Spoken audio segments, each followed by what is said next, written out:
So ayan, ipakita ko sa inyo, ikutin natin, ikutin. Yan o. Ayos o. Grabe. Ito. Yan o. Oh, pulang-pula na o. Wala naman siguro itong spray. Pag kumirig ako, bigla akong manginig at matumba, kayo nang bahala ha. Yan. Game tayo. Magandang araw sa inyong lahat mga kaibigan. Ayan, dito tayo sa disyerto, napakainit. Maglalakad tayo papunta sa sakayan. So samahan niyo ako, papakita ko sa inyo dito yung napakaraming bunga ng dates. Malapit ng mahinog mga kaibigan. Kung mainit sa Pilipinas, times 3 ang init dito sa disyerto. Kaya kung kayo nagreklamo kung napakainit dyan, doble-doble yung init dito sa Dubai, sa Qatar, sa Saudi. Ganito kainit dito, grabe yung init dito mga kaibigan. So kita nyo naman, kahit tirik na tirik ang araw, kailangan ko magpayong dahil napakainit. Minsan nga pag sobrang humid, kinakapos tayo sa hininga. Para tayo naghahabol ng hininga dahil sa init ng hangin na dumadampi sa atin at yung ating ini-inhale at yun. So nandito tayo, papunta ko ngayon sa metro train para sumakay doon. Kasi kung magtataksi ako, ang pamasahe is nasa around 20 real. Samantala kung train ako is nasa 2 real lang. So napakalaking diferensya. Ito yung una natin na ditch na dinadaanan, no? Ayan, napakaliit lang mga kaibigan pero may bunga na. Ayan, no? Ang lalaki ng bunga mga kaibigan, no? Mamaya titikman natin pag malapit yan ng mahinog. Pag malapit ng mahinog, papakita ko sa inyo. Ngayon, green na green pa mga kaibigan. Ang lalaki kasi isa lang ang bunga, oh. Isang bulig lang. Ay, iwan ko kung anong tawag sa inyo. Tawag sa amin, bulig. Ayan, maliit lang yan pero daming bunga. Punta tayo dun sa iba. Dun sa kabila, napakaraming ito. Wala pang bunga mga kaibigan. Bumubunga yan pag sobrang init na ng panahon. Diyan yan nagbubunga yung dates. At kung kailan na humid, yung napakainit na talaga, yung nagmo-moist na, yun, doon na sila may hinog. So sa ngayong July sa katapusan, mga hinog na yan siguro. Papakita ko sa inyo. Ayan na yung sinasabi kong napakaraming bunga na dates. Ayan o. Grabe, ang daming bunga. No, daming bunga o. Daming bunga ng dates.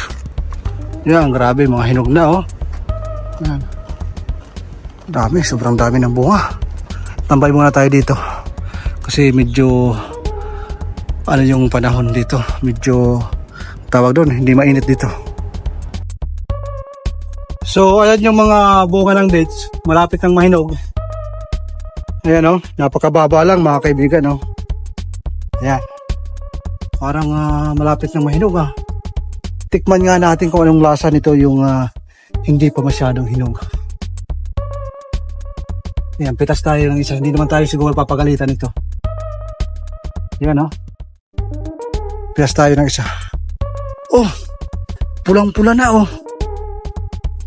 Siguro pagalitan tayo nito pag siguro isang piraso, hindi naman tayo papagalitan. Wala naman siguro itong spray. Baka maya pag kumirig ako, bigla akong manginig at matumba, kayo nang bahala ha. Ayan, tikim tayo. Matamis na mga kaibigan. Pero hindi pa ganun katamis. Pero pwede nang kainin. Crunchy siya.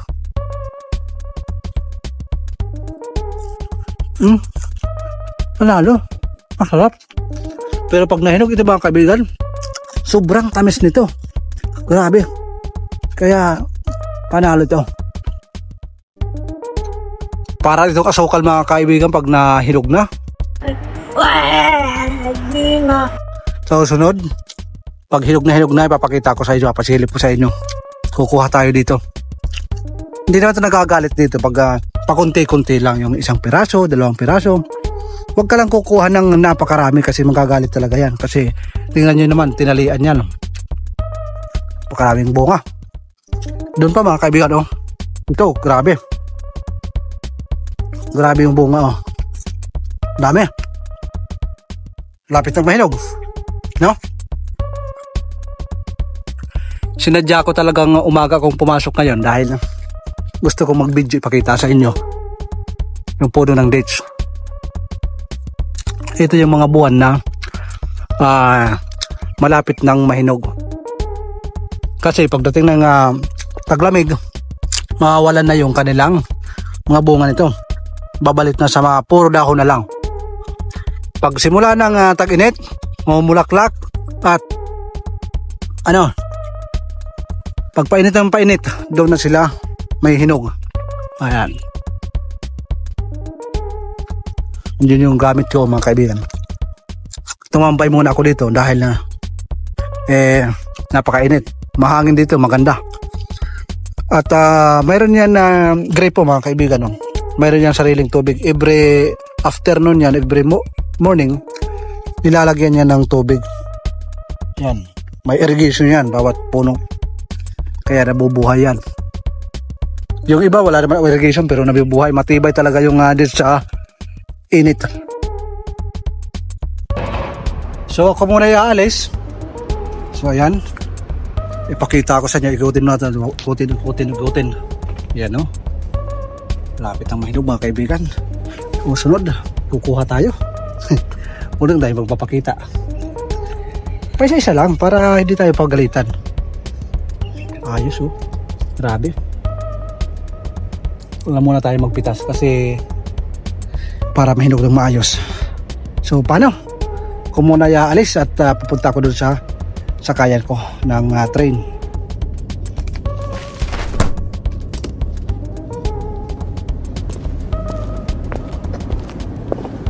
So ayun mga kaibigan, alis muna tayo. Punta tayo dun sa mas marami pa dun.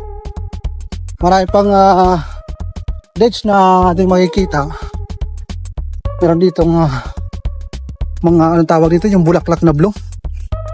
Ewan ko kung mayroon pang bulaklak. Maustansya ito eh.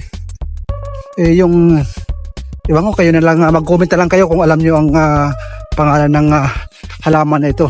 Ginagawa itong tea. Pakita ko sa inyo. Nabubuhay yan dito sa disyerto dahil gusto siguro yung dito yung lupa. Yung lupa kasi dito buhangin. Ito yun mga kaibigan, no? Ito. Yung parang blue yung bulaklak na ginagawang tea. Ayan, no? Wala na masyadong bulaklak. Sa una, yung hindi pa masyadong mainit. Napakaraming bulaklak niyan. Ayun, wala na. Talagang sinadya yan tanimin. Itanim para gawing tea. Doon tayo sa kabila mga kaibigan. Pakita ko sa inyo yung sa una hindi ko na ipakita yung bahay ng pukyutan dito. Kaya hindi ako dumadaan sa kabila. Hindi ako dumadaan dito dahil may bahay ng pukyutan dito. Maliit lang na pukyutan. Ayan o. Yan yung bahay ng pukyutan dito. Buti naman ay wala na. Ayan o. Yan yung kanyang bahay, yung itim na yan. Yan. Tingnan niya natin. Silipin natin. Yan.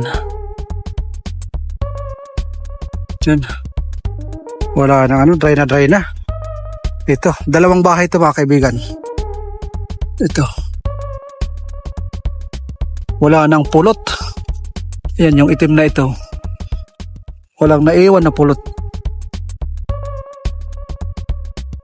Yan. Yan mga kaibigan na. Alam nyo ba na mas masarap yung dito, kahit maliliit lang, maliliit yung bahay ng pukyutan dito, mas masarap ito daw. Sabi ng iba, mas masarap daw ito. Yan no.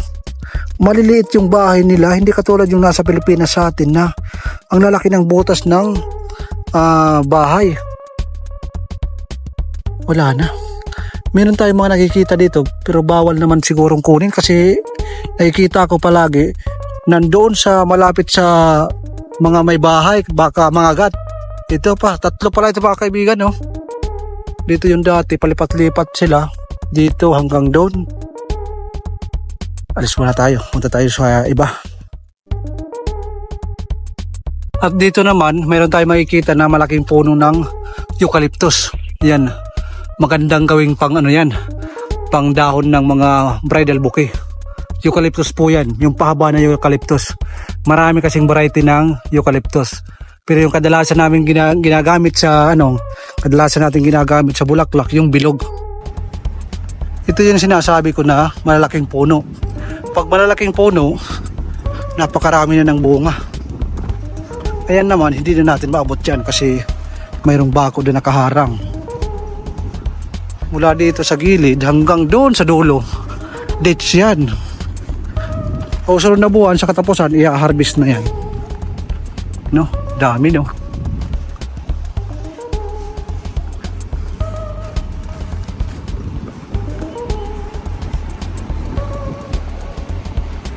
Mahirapan ako mag-video dahil sa lakas ng hangin, no?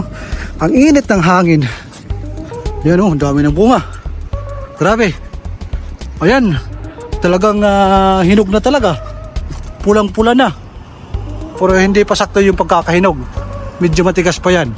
Sa katapusan nga, harvest na yan ng ating mga kaibigan ng Pakistani dito.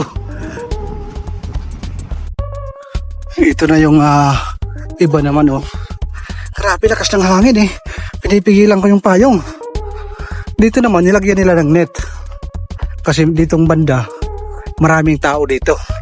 Alam nyo na, pag maraming tao, kahit ganyan pa yan, hindi pa masyadong hinog, siguradong ubos yan.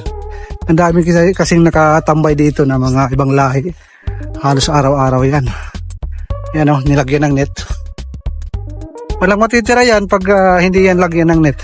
Kasi dyan banda is metro na yan. Yung sakayan ng train. Yan o. So ayun, nandito na tayo sa loob ng metro station. Grabe.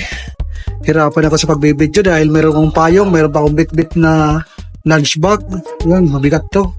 Kaya nahirapan ako. Napakainit. Kaya tingnan nyo naman, pawis na pawis at mulang-mula yung aking nguso. Grabe, oh. Buti dito sa loob ng metro station is malamig. So ayun lang mga kaibigan.